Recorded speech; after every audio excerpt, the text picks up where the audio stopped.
నీ కామాన్ని నీ భార్య యందు పెట్టుకో, ఆమె యందు కామమును తిప్పు, పవిత్రమైపోయిందంటే నీ జీవితం. ఏమి దోషం లేదు. నీ భార్యని జీవితాంతము కామించవలసిందే. కామము ధర్మము చేత ముడిపడిపోవాలి. ధర్మము చేత కామము ముడిపడిపోయిందనుకోండి, దాని వలన దోషం లేదు కదా, అది పవిత్ర జీవనం అయిపోతుంది. అందుకే సుందరకాండ.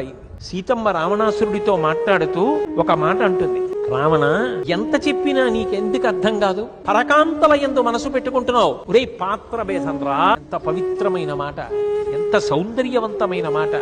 అదే పాయసం బంగారు పాత్రలో పోశారు, అదే పాయసం వెండి పాత్రలో పోశారు, అదే పాయసం ఆకు దొన్నెలో పోశారు. పరమేశ్వరుడు నాకు ఆకు దొన్నెనిచ్చాడు, వేరొకడికి బంగారు పాత్రనిచ్చాడు, వేరొకరికి వెండి పాత్రనిచ్చాడు. ఒకటి పాత్ర తెల్లగా మెరుస్తుంది, ఒకటి పాత్ర పచ్చగా మెరిసింది. నా పాత్ర ఆకుపచ్చగా ఆకు దొన్నె.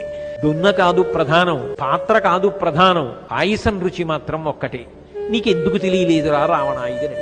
ఇది తెలియక అన్యకాంతల యందు మనసెందుకు పెట్టుకున్నావు? సర్వనాశనం అయిపోవట్లా?